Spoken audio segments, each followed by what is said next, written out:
So I'd like to welcome everyone to today's BC Support Unit webinar entitled What REDCap Can Do For You, REDCap Data Management Platform Overview for BC Support Unit Stakeholders. My name is Pat Atherton. I'm with the BC Support Unit, and we're here at the office on West Broadway with a couple of my colleagues, Dan Engio, our Communications Specialist, and Larry, whose last name I can't pronounce, who's our new Research Navigation individual. How do we pronounce your last name? Mroz? Mroz. So anyone looking for research navigation assistance in Vancouver, Larry Mroz is your go-to person. I'd like to start our webinar by acknowledging the traditional territories of the Musqueam, Tsleil-Waututh, and Squamish nations, from whose traditional lands we are leading this meeting today. You may have noticed that we've muted you as you've joined the webinar to avoid background noise during the presentation. We encourage you to use the chat box to share questions for a discussion at the end of the presentation. The chat box can be found in the top right area of your screen.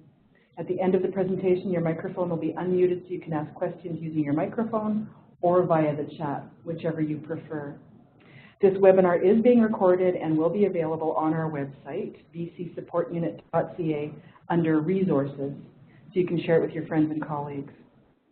I'd like to introduce our two presenters today, Victor Espinosa, who's the Manager for Research, Informatics, and Statistics at the Vancouver Island Health Authority in the lovely city of Victoria, and Elodie Portales-Casamar, PhD, who's the Clinical Assistant Professor, Division of Allergy and Immunology in the Department of Pediatrics at UBC, and is also Clinical Research Informatics Lead for BC Children's Hospital. So with that, Elodie, I understand that you're starting our presentation, so if you wouldn't mind getting underway, I will just pass the presenter ball to you, and you can share your screen. One moment. And over to you. You'll see that. Yes, that works. Yeah. Well, thanks for the introduction, Pat. And let me put that in presentation mode. Can everyone see the slides? Yeah? Yeah. Okay.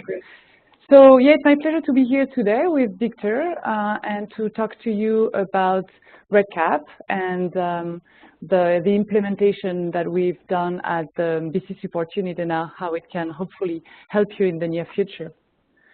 So in this presentation, wait a second, I'm gonna get rid of that little box. Okay. In this presentation, we'll provide a high-level overview of what REDCap is and what it can be used for, as well as the specific services that we're providing through the BC Support Unit, who is eligible for these services. And then I'll switch over to Victor, who will be presenting how to access these services and how to get started with REDCap. So this presentation will not include a detailed training on how REDCap works and how to design a project with REDCap. We'll have a future webinar on that topic. So today is really more about providing an overview of really what this tool is meant to be used for and how you can use it in BC. Oh, how do I switch slides like that? So what is REDCap? So REDCap means Research Electronic Data Capture. And it's a tool that's meant to support researchers in their data collection. And so that can be done through surveys. And so a survey would be a link that you send your participants and they enter through their browser, or through data entry, which could be exactly the same form, but you'd have to log in REDCap, and then you, as a research manager, would enter the data in that data entry form. REDCap provides a secure and standardized data management tool for privacy-sensitive data collection, management, and storage. So it's not just a tool for you to design your forms, but it also brings a lot of modules and features that help you use best practices in your data management and how you track what you're doing and you make sure data is properly collected. So it is an electronic data capture system that allows you to build your research projects and manage your online surveys and databases. And it's really a self-serve tool where once you have access to the tool and a project has been created for you, then you can really manage it on your own, build your own forms, collect your data, and look at it and do all of it by yourself. REDCap was developed at Vanderbilt University in the States for the use of universities and nonprofit institutions. And so it was developed by through NIH money, which made it like really an academic tool that should be available for all to use. And so for any institution to be able to use, sorry? Oh, sorry, I heard something.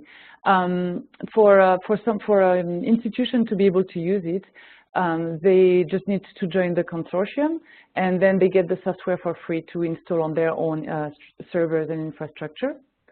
So the consortium is really a vibrant and active community that helps and leads the development of REDCap, which is really constantly being upgraded and improved with new features and new tools based on the feedback from the community. So you can see here on this screenshot in the middle that there's almost 3,000 institutions worldwide that are using REDCap, and in about 117 countries. And this is not today's metrics. I'm sure now the count is actually higher, but it gives you an idea of the scope of this tool and how it's used really everywhere in the world. So REDCap is a robust database for capturing your data. It uses audit trails for tracking really anything you're doing with your data, any addition, any viewing, any export of the data, and really gives you tools to make sure that everything goes on as it should.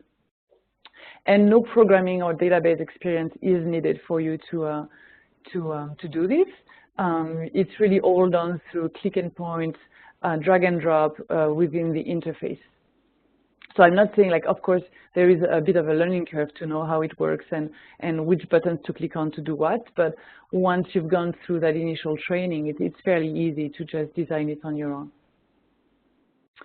So I'll just go through, I mean, REDCap is very flexible and has lots of things you can do with it, so it's hard in a short webinar to go over all of the possible use you can have of REDCap. So this, again, is really just a high-level overview of the kind of things you can do with it, but then I mean, there's lots of people who are really clever with it and develop new ways of using it. And that's also what's very interesting with the REDCap community, because you keep hearing of those new use cases and new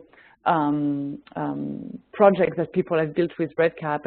And this is all disseminated through the consortium so that people can learn from what others are doing and can replicate or use tips from other institutions. So just to give you some example then, really in a REDCap project, you can have any combination of data entry forms and or surveys. And really, so I make the distinction between data entry forms and surveys, but really in REDCap, it's the same thing. You build your form, which are the fields that you want to collect data from, and then whether you use it as data entry form through REDCap or whether you send it as a survey link to participants, it's really just the collection means, but it's you can easily switch from one to the other within REDCap. Oops, sorry. And so you'd have, like a basic project would be you just have one form, one instrument, whether it's a survey or a form. And so this is an example here of a survey, for instance, a basic survey you could have. Then, so here I'm layering a complex level of complexity in each of the different examples. So what we'd call a classic database is when you have like several forms in your project. So for instance, you could have a form in which you collect demography and baseline data, and then a few maybe monthly data forms where you collect some follow-up data and a completion data form at the end of your study. And you could have, like, for instance, the demography form could be a data entry from for the research associate to input, for the research coordinator to input that data. But then the monthly follow-up data could be surveys that are sent to the participants. So it's really, you can do any combination of things in there. So one more level of complexity would be a longitudinal project. And this would be when you want to define specific time point in your project and reuse the same forms across those different time points. So again, it could be follow-up data, and you have the one follow-up form that you want to use across different events or time points. And so that's something you can do in REDCap. And finally, another level of complexity would be adding arms to your project. And so an arm would be a group within your participants that has a specific protocol different from another. So let's say your study or clinical trials has 2 different drug treatments they're testing, and then each drug treatment enters different forms and has different months they're coming for follow-up. And so in REDCap, within the same project, you can define those 2 different arms and define the different protocols for each of these arms. So a few more examples would be, so again, you can have multiple surveys within one project. So for instance, you could start with a pre-screening survey and then send follow-up surveys. And what's great in REDCap is that you can track, so basically those surveys are all sent to the same participant, so you can relate one to the other. And then you can set up from the beginning of your project when the different survey invitations are going to be sent, and the reminders, the frequency, what's the criteria for a reminder to be sent. So all of these can be really defined in a lot of details, and can be done from the get-go. So you don't have to think about it each time there's a new follow-up coming up. You can decide that from the very beginning if you want to. And again, those surveys can be set longitudinally. And so an example would be weekly surveys to capture some follow-up data over a period of a month, for instance. And you'd set up your 4 events, 1 week for a whole month, and then which form are to be filled, or which surveys are to be filled each month, and then set up your scheduling in when the invitations and reminders will be sent. You can run randomized clinical trials. So the randomization module is not super sophisticated, but if you provide it with your allocation table, then when you recruit participant, REDCap can allocate, following that table, allocate the participant to the proper arm based on the criteria that you've selected to build your randomization blocks. So that's an option in REDCap to do that. And then the last thing I'll mention is the repeating instruments. And so when you don't know exactly how many times a form is going to be filled, like when you don't know if it's 4 weeks over a month or if it's going to be X number of weeks, but you don't know when it will end, you can set that form as a repeating form so that you can just repeat it indefinitely until it's done for each participant. The number can be different. And so, for instance, this is an example of a survey that a participant would have to fill each time something happens. And so once the survey is filled, they can just submit it or start a new one and fill it again and again and again and again until it's done. So this was, like looking at the project designs and the kind of forms and the organization of those forms you can have in REDCap. And really, that's the main thing that REDCap does for you, is really help you build and manage all of these forms and surveys quickly and intuitively through the interface. A few other features it adds is to conduct your study across multiple sites. And so, for instance, if you set up your study and different coordinators at different sites recruit different participants, then you can set it up so that each site can only see their own data at their site. So it can be set up quite granularly there. It supports data import from Excel. So let's say you have data that you're getting from a specific molecular assay you're running or something like that. And so it comes in a table format with some numerical value. Well, you don't have to enter that data manually in your form. You can just import it directly into REDCap.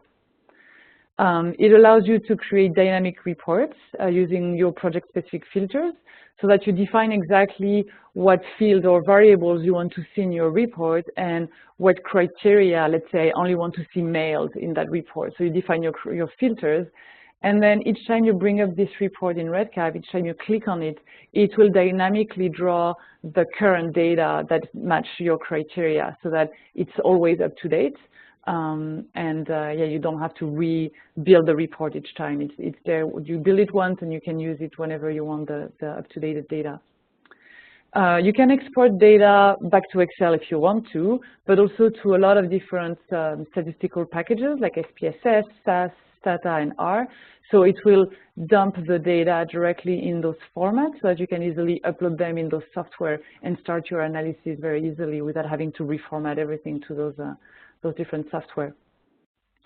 And finally, you have there's a very powerful data quality module that allows you to run real-time data quality checks on your data. And so this is something we always recommend to do as you collect the data, so that you can identify missing data or inconsistency in your data that you want to deal with as soon as it arrives. So let's say, for instance, you're collecting a birth date, and at each visit you're collecting a visit date. Well, the visit date should always be higher than the birth date. So adding those checks where it's always the case, if in case it's not, then you'll be warned that there's an error there in the data and you should check what the mistake is. And so you can build your own rules there that you want to check based on what makes sense with your data. And that's really a powerful tool that really encourages you to keep up with the quality of your data as you collect it, rather than cleaning it up at the end or before you're ready for analysis. So now going on to exactly the kind of services we're providing through the BC support unit. So the REDCap license, the REDCap agreement we got with a consortium was done through the BC Academic Health Science Network, which is the broader umbrella to which the BC support unit reports to. And so we've implemented it within the Population Data BC secure infrastructure. So Population Data BC is a center at UBC that provides access to already lots of data sets from the ministry or other administrative health data sets. And they've built a very strong and secure environment that we are leveraging here by implementing REDCap in their infrastructure. So this implementation and rolling out these services was really bringing all of these partners together in discussing what was the best way for BC to roll out this service at the province level and in the most sustainable way and in the most collaborative way with all of the experts we already have around the province. And so besides AHSN and the BC Support Unit and Population Data BC, from BC Children's Hospital Research Institute, I'm involved, Victor Espinosa's team from Island Health, as well as the Center for Clinical Epidemiology and Evaluation with Penny Brasher and Michael Tang, who are also REDCap experts on board. And so we're all really working together in building those services and making sure that they match the needs. So who is eligible to use this REDCap? So since we're offering those through the BC Support Unit, it's really the primary goal is to support patient-oriented research projects. All those research projects must be Research Ethics Board approved, REB approved, or at least in the process of obtaining ethics approval. So what we usually do is, because the two of them go hand in hand when you're designing your project and answering the REB questions, one must go with the other. So usually the building of the project goes alongside the obtaining the ethics approval, but then once the design is done, ethics needs to have been finally approved before this project is moved to production, which means before you actually start collecting real data and recruiting your participants. Access is free of charge for those projects that meet the definition of patient-oriented research, but we still want to leverage this resource and provide access to research projects that are not patient-oriented research. Though for those projects, we ask for a one-time fee of $500 for our basic support package, and I'll go into those details a little later. And so it is accessible to all health researchers throughout British Columbia, and so what that means really is that the principal investigators need to be in BC, but then it can be a national or international collaboration with centers elsewhere. Because it's the case for a lot of projects. So we're not restricting the research to happen in BC, but the principal investigator to be in BC. So just for those of you who might not be familiar with what the BC support unit is, or who haven't really studied a lot about what's meant by patient-oriented research, I just have a couple of slides that provide more background in that, so we're all on the same page when we say what's patient-oriented research versus what's not. So patient-oriented research is done in partnership with patients. It answers research questions that matter to patients and aims to improve healthcare. The support unit, if you don't know if your project is patient-oriented, or if you want to move towards patient-oriented research, even if you're not now, that's really what the support unit is here for. And they can help you with that.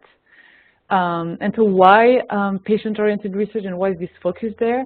Well, I mean, I think it's clear now that really evidence-informed healthcare is important and is a cornerstone of clinical care. It's quite a recent concept in clinical care, but it's become very important thing to be pursuing. And a recent survey has placed evidence-based medicine as one of the top 10 medical advances in all time. So I think putting patients first and center to the questions we ask in research, it goes along with all of this. And really, patient-oriented research is not restrictive in who conducts it. It can be a clinical researcher from any healthcare profession or a clinical epidemiologist, but it can also be a non-clinician, as long as patients are partners in the project and that the questions that are answered or matter to them. It doesn't need to be a clinician actually asking that question.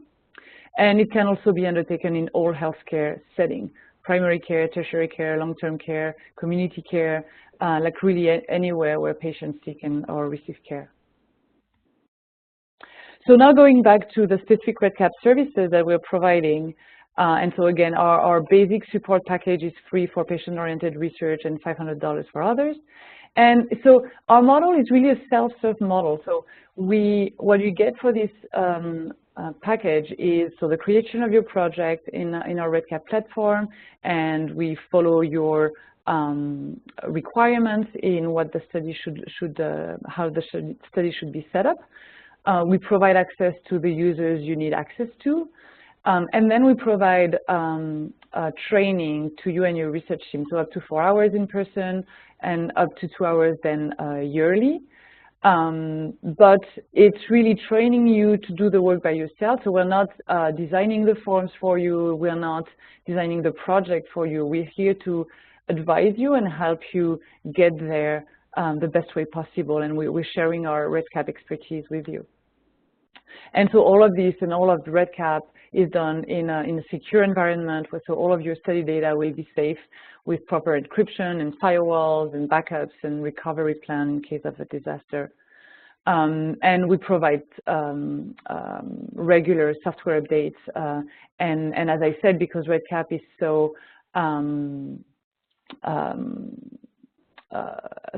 frequently updated and new features arise, then keeping up to date with the updates really allow you to have access to new functionalities almost as soon as they are available.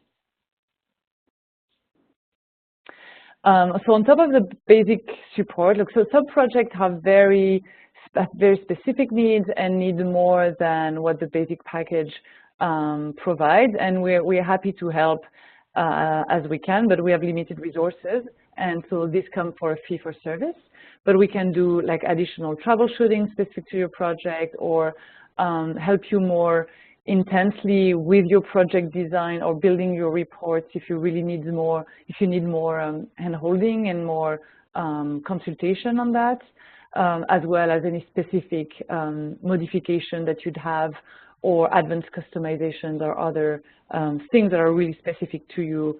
We'd have to assess how much time that would require from us, and would come with a quote on how much that would cost you to do those additional things. So I think this is where I'm handing over the presentation to Victor.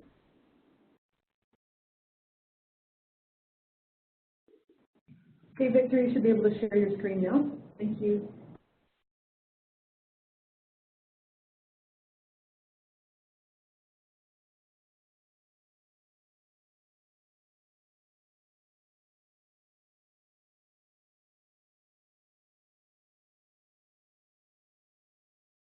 Thank you very much. Can you see my screen? Yep, we can see it great. Thanks, Victor. Excellent. Well, first of all, thank you for attending this presentation. We are really happy to connect with people across the province. We really think that this is a win-win situation, that we are able to set up the infrastructure necessary to offer REDCap to several research teams. There are, by now, few institutions that have REDCap installed in their own institutions, but this is an investment in infrastructure and technology and personnel. Here is a joint effort to extend these facilities to everyone. And continue with the presentation that Elodie is doing. I would like to go a little bit, first of all, in the process of how we can get REDCap working for us in our research story. So, as Elodie is mentioning, is to resolve the need to have an electronic data capture. REDCap is very user-friendly, is easy to learn. You can work with that. From my experience, 1 hour and a half of training is enough to put you on the wheels and start working on that. So that's what you would like to have. And additionally to many other features that not only will collect your data, but will collect it with good quality, safe, and be ready to export, extract the information, and get used to it, get a good use of it once it's collected, and keep tracking the information is good. So the first question that we ask for the support unit, of course, is that if it's a patient-oriented research project that Elodie described. So if the question is yes, it goes on one way, and if not, in another one, but they will join together. If it's a patient-oriented research project, there is a general support, PC support unit intake form, because REDCap is one of several services that the support unit can provide to you. So if you select that it's a REDCap support, is when this is directed to us and consider that this is patient-oriented and then is provided for free. If it's not a patient-oriented research, you will let us know, and then you will fill in the same BCHSN REDCap particular form, and you will mention that to us for that. In either case, with the information that you provide us, we will go into an approval process, and the first step that you have to do for that is to get a Pop Data BC account. I will explain in detail these steps. Then with that, we will propose a service agreement explaining what are the services, the conditions that we will provide you using REDCap. If you accept that, you will have full control of your project. And really, it's experience from our teams. We are different teams, as Elodie mentioned, that are behind this instance, REDCap instance. And we can really assure you with our experience that it is something that will work for many of your research projects. Okay. So keep in mind the diagram of the follow-up. So the first step, if it's a patient-oriented research project, is to fill in an online form to request services from the BC support unit. Identifying yourself and explaining what you need to. The access is here. I think you will have all access to this presentation, and you have noticed that this is being recorded. So all this information will be available for you. Then, regardless if it's patient-oriented research or not, you will be directed to this survey questionnaire, which is actually a REDCap survey, as well as the other one, to provide us information to understand your project and what are your needs for using REDCap and what is the magnitude of the situation, the contact person, and all these kind of things that we need to know in order to help you correctly. Then, for doing that, you also will have to have a population data VC, pop data VC account.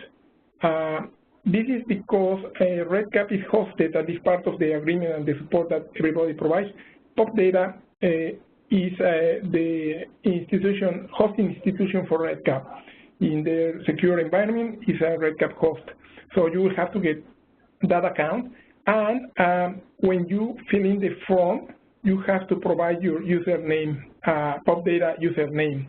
So when you say that in the service agreement that you are accepting the services and that you want to continue for creating a REDCap project, you need to provide both your pop data username.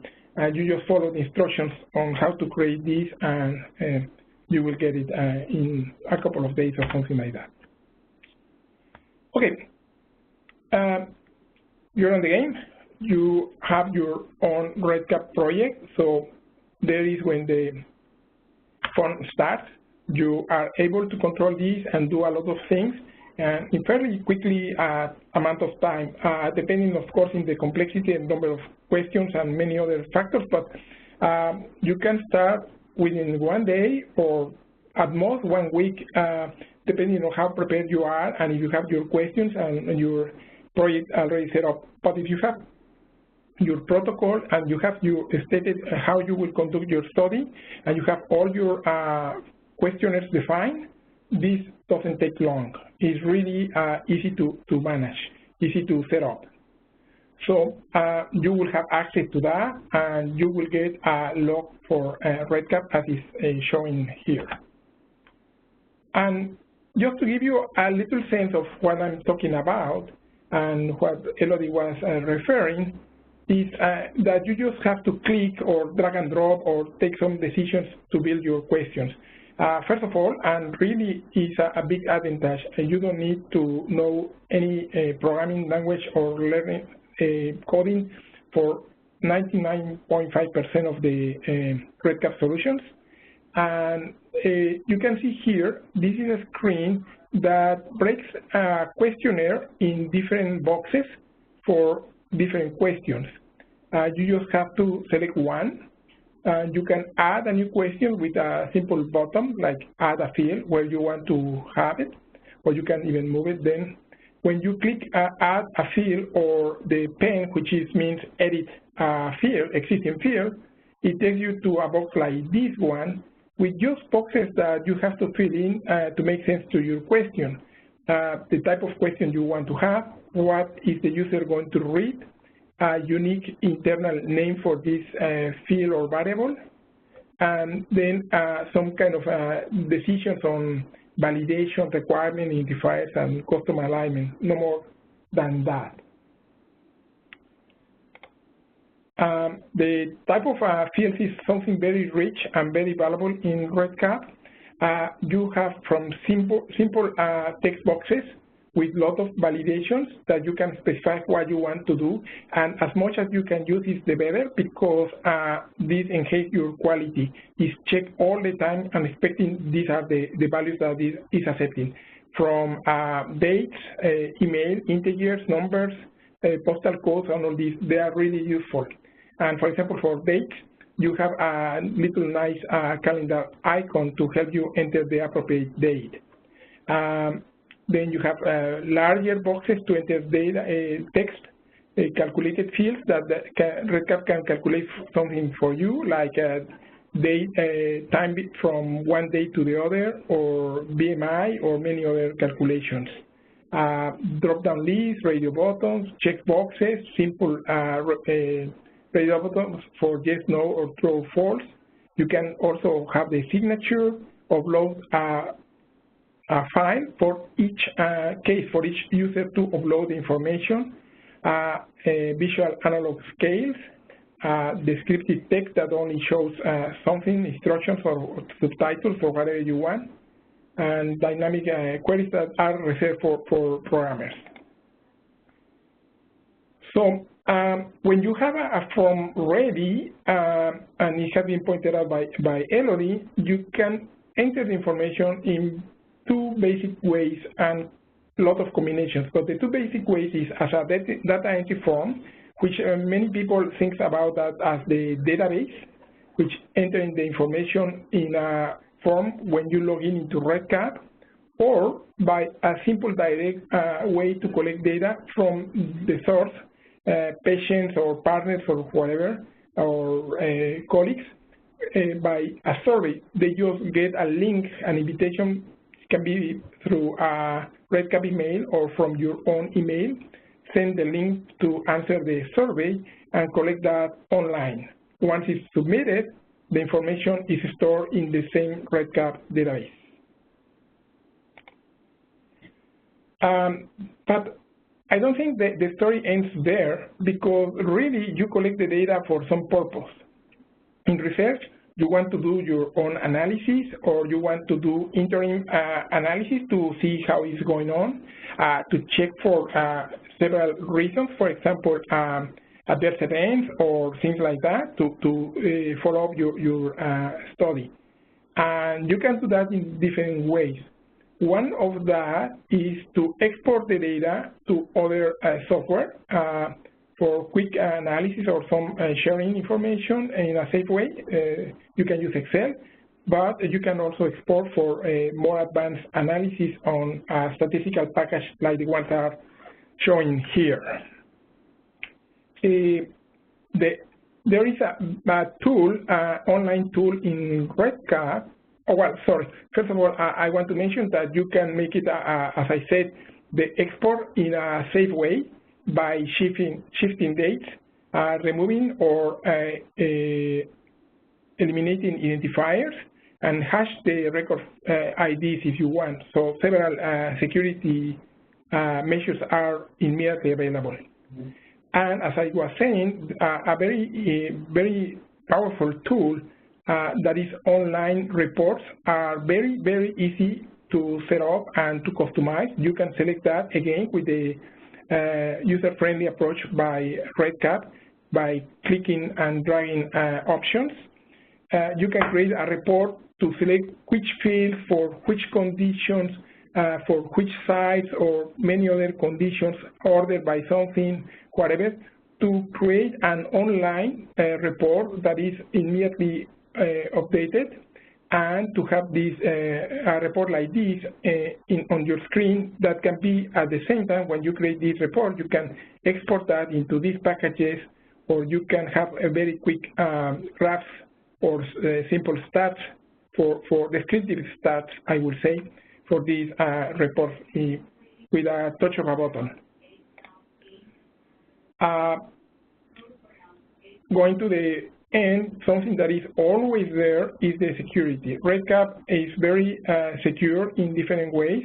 First of all, as I mentioned, thank you for the infrastructure provided by POP data. The data is stored, first of all, in Canada, which is important, in a secure environment, physically and logically protected. All the projects are password protected, and users have only access to their own projects, not to anyone else. All the connections is encrypted. There is an audit trail to tell you what has been the activity in any project at any time with some criteria. You can look for specific type of actions by certain users at certain dates on certain records, or any combination of that, with a very quick way to collect the data, to select the audits, the changes, the activity that has happened. You can also define roles for your users, so you can have data entry people in your project. You can have the PI role, or the project manager, or the site coordinator, whatever, with the specific and appropriate rights to do their job and only what they need really. You can have a revision of your project to see what has happened. You can count on our SOPs that we are developing for different actions, that we are working with and are available as part of our documentation. And as Elodie mentioned, there is a backup which is run nightly to provide you additional support for any catastrophe and recovery procedure. So, trying to start wrapping up, what use cases can be used for REDCap, and I like to think of REDCap as a huge template with many functionalities or features available around it. You can use for many situations, like diagnostic tools, quality of life, evaluation of certain diseases like mental health diseases. You can work for prevention strategies for different health services, evaluation, compare as in a clinical trial interventions against controls or different interventions, broken by sites, by groups, the several complications as much as you need it, to evaluate or compare therapies, or we work here in Island Health with pharmaceuticals to evaluate different procedures to provide support for medication, discontinuation of medications, for different testings, or many kind of things on that. As has been mentioned on this presentation, the patient-oriented research encompasses clinical research and health services research.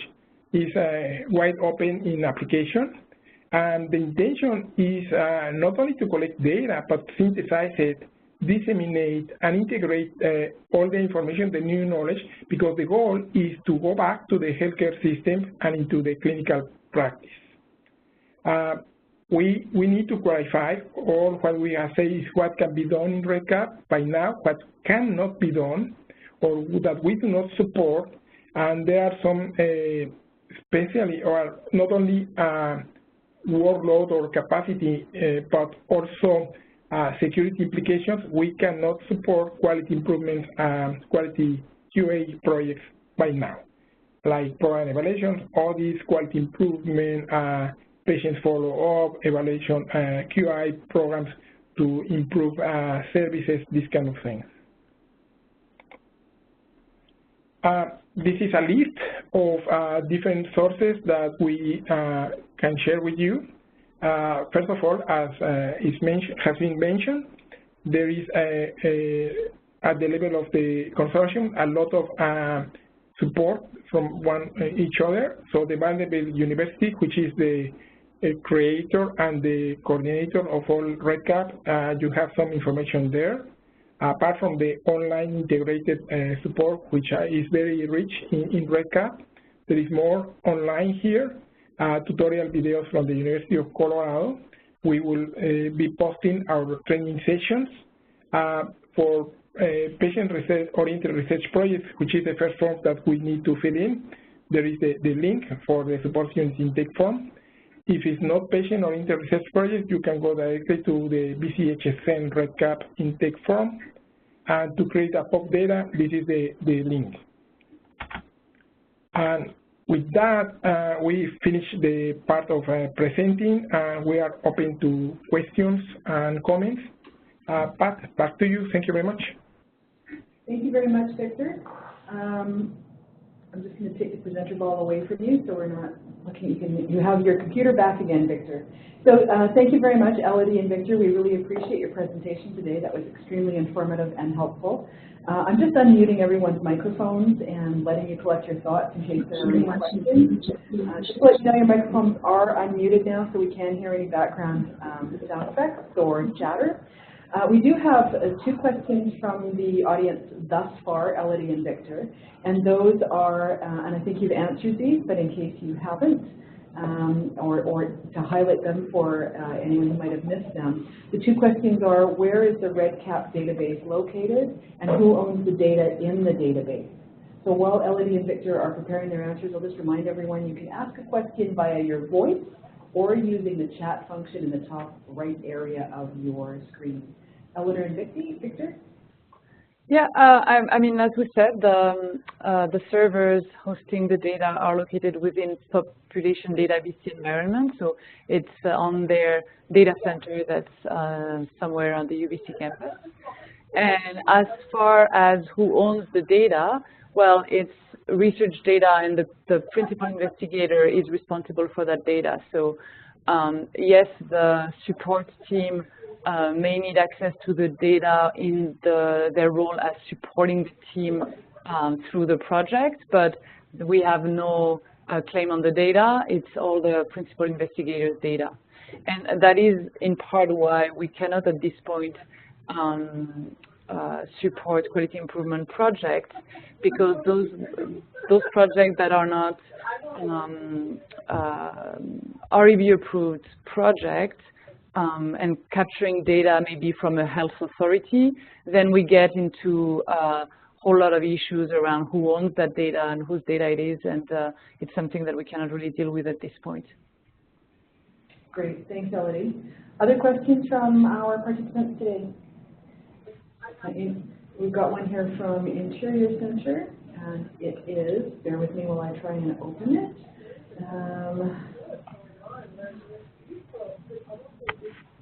How long can a research project be stored on the REDCap after the study closes?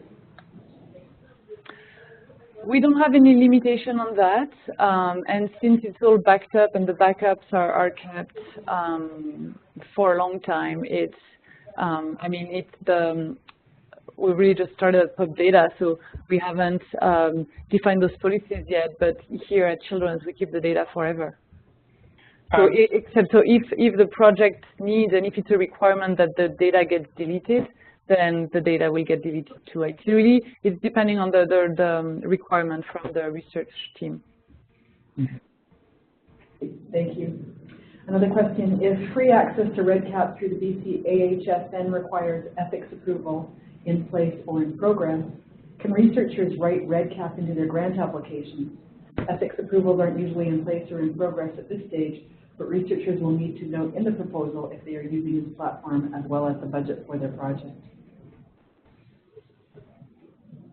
Yes, so I mean, we're happy to consult with anyone and provide advice on how much that would take.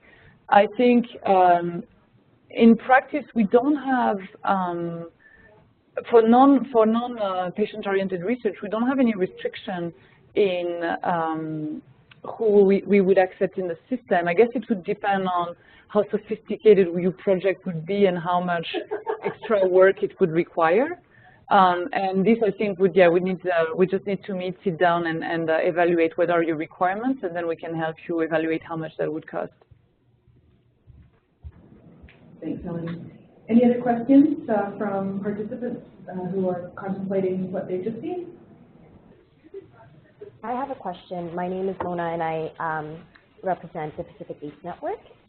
So our organization has multiple patient, what we call it community-based research projects, but at the end, really, it's the community and folks living with HIV and or other bloodborne STDs that are at the center of the research, and so I feel like we might be eligible.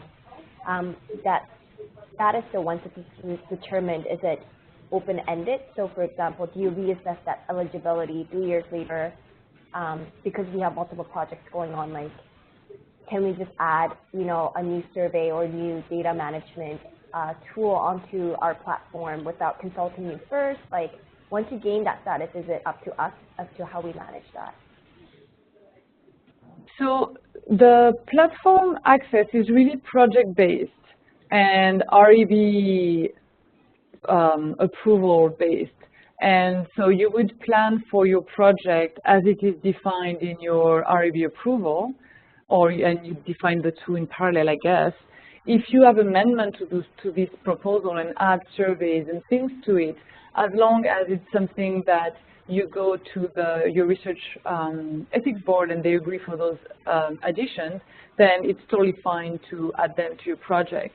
Now, if it's a brand new project doing something else with a new ethics approval, then that would be a new project in REDCap. So REDCap is really project-based, so you wouldn't, it's not like the one database you use for, well, it is the one database you use for everything, but it would be individual projects. And when we give you access to a specific project. So for any new project, you need to reapply. Okay, thank you. The question, and thanks for the answer, Elodie. Next question, is it possible to have two survey formats running simultaneously? For instance, some participants may be comfortable completing it online while others will complete a paper survey and have it entered by the researcher. Do you want to take that one? Yeah, sure. You hear me? Can you hear me? Yeah, we can hear you. Can you hear us? Yes. Yeah, the answer is completely yes. The patients can answer online the survey, but if they prefer in any setting, like in a clinic visit, to fill in a paper, it can be entered later on in the same instrument, the same survey, directly as a data entry form. It is added at the same time. And yeah, there are different ways to do that, but certainly the answer is yes. Great, thank you. Any other questions? Any other questions? Sorry, I'm going to ask one more. It's Mona again. Yep. Is it easy to import or export surveys from another platform? For example, if we want to model a survey that's already in SurveyMonkey, is that transfer easy to do or no? Go ahead, Victor. Yeah. No, as far as we know, and we have some experience with other platforms like Flood Surveys, they do not have what is called a data dictionary, I guess because they are not interested to move the surveys out of somewhere. But you can use a lot of what you have, if you have a form, to enter this information with the data dictionary. You created it again, but it's nothing like you can import it directly, I would say. Saying that, the data dictionary tool that is used instead of a online designer is very powerful. And when the project is quite long or has a lot of repeated similar questions, it's very useful to do and do it fairly quickly. Once you understand the process, many times, in regular basis we use that, you can use the data dictionary. But it's a task that you have to do. And I think one of the main issues is that when you want to transfer a survey from one platform to another, really there's two steps. The first step is transferring the questions, and the second step is transferring the data if you already have data. And so the data is usually not that problematic. It's fairly easy. It's the questions that's the problem, because a lot of these platforms, as Victor said, don't let you export all of the questions in a format that's easily then transformable in the REDCap format and importable. So REDCap, you can import all of your questions at once using an Excel format into REDCap. The problem is more on the other end. Those other platforms don't always provide you with that export. So if they do, though, then it's just a matter of mapping the questions to the right format so that REDCap will recognize it. Mm-hmm. And I know that from platform, there are some tools, for instance, to map from Caltrix to REDCap. So I think, if you have a specific tool, that's also something we can meet about and discuss and see how easy or difficult that would be. And also, I would like to add, if the question was, can I move a survey or a project from one REDCap instance to another, let's say to here to BSHSN, yes, the answer is yes, because REDCap can export the data dictionary and import the data dictionary. Actually, one of the projects, the first project that we are supporting, we have done that. So it's not really a limitation on REDCap, but in the other platforms to provide all the information in the appropriate format, which is called the data dictionary. Okay, great, thank you. Thank you, everyone. One more question. Is it possible to control the editing and viewing settings for different users collaborating on a set of data? E.g., user 1 can view fields 1 to 3, but can only edit fields 4 to 5, whereas user 2 can edit all fields? So the permissions are done at the form level, so you can define who can view or edit a form. You can't do it at the field level within a form, but yes, then you can be really granular and you can define which form who can see and whether it's read-only or read and write. There's really a lot of granularity in the user permissions you can set, but it's not at the field level, it's at the form level. So if you had different people with different needs for specific fields, you'd have to put them as separate forms. Mm-hmm. Thanks, Elodie. Any other questions from our participants today? Any other questions? All right, it sounds then, Elodie and Victor, like we have satisfied curiosity of those British Columbians interested in REDCap to the BC Support Unit this afternoon. Thank you very much for your presentation. We really appreciate it. We have had 2 participants ask whether we can share your slide deck. So I'll be in touch with you offline to see if we might be able to do that. Yeah, no problem. Yeah, of course. Great. I will email it out to all participants and we'll get it up on the website so that we've got links that are easily accessible to everyone. So thanks, everyone. I hope you have a good rest of your Wednesdays. You've got 3 minutes left in your days or left in your hour today. So thanks very much for tuning in. And I'm sure we'll be getting information out shortly about training sessions. So thanks so much, Elodie and Victor. And we'll be seeing everyone soon at one of those, I'm sure. Thank you. Thank you, everyone. Bye. Thank you. Bye.